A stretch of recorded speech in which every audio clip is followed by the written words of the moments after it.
خبر شامل کریں گے ضلع منڈی بہاولدین سے، جہاں پھالیا کے نواحی گاؤں چک جان و کلا میں زمین کے تنازع پر بااثر افراد نے عمر رسیدہ بیوہ خاتون کو پسٹل سے فائرنگ کر کے قتل کر دیا۔ پولیس نے موقع پر پہنچ کر نعش کو قبضے میں لے کر پوسٹ مارٹم کے لیے THQ پھالیا منتقل کر دیا، جہاں نعش کو پوسٹ مارٹم کے بعد ورثاء کے حوالے کر دیا۔ گزشتہ شب رشیدہ بی بی بیوہ غلام علی قوم جٹ وڑیچ گھر سے روٹیاں لگوانے تندور کی طرف جا رہی تھی کہ مسلح افراد نے پسٹل سے فائرنگ کر کے شدید زخمی کر دیا، جسے فوری طور پر THQ پھالیا منتقل کیا گیا، لیکن وہ زخموں کی تاب نہ لا کر دم توڑ گئی۔ ذرائع کے مطابق بیوہ خاتون کا گاؤں کے بااثر خاندان سے زمین کا کیس چل رہا تھا۔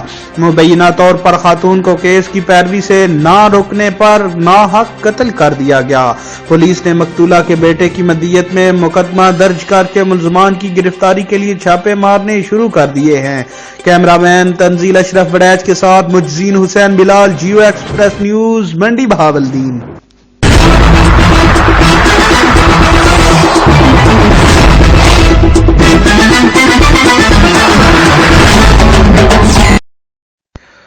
خبر شامل کریں گے ضلع منڈی بہاولدین سے، جہاں پھالیا کے نواحی گاؤں میلو شرکی میں تینوں باشوں کی گن پوائنٹ پر 12 سالہ بچے سے بات پھیلی۔ اس دوران ملزم ویڈیو بھی بناتے رہے۔ واقعے سے متعلق کسی سے ذکر کرنے کی صورت میں جان سے مار دینے کی دھمکی۔ متاثرہ بچے کے ماموں کی مدیت میں تھانہ پاڑیاں والی میں مقدمہ درج۔ ناصر اقبال اگرویا کا بھانجا شراز بعمر 12 سال شام 7 بجے پاڑیاں والی جا رہا تھا کہ چوک کوٹ ستار کے قریب مسلح ملزمان غلام مصطفیٰ بلال اور توصیف سکنائے میلو شرکی نے گن پوائنٹ پر اغوا کر کے ملزم توصیف کے ڈیرے پر لے گئے۔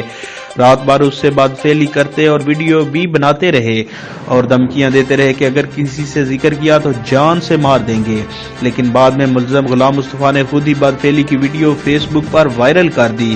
تھانہ پاڑیاں والی پولیس نے ملزمان کے خلاف مقدمہ درج کر کے تلاش شروع کر دی ہے۔ کیمرہ مین تنزیل اشرف وڑیچ کے ساتھ مجزین حسین بلال، جیو ایکسپریس نیوز، منڈی بہاولدین۔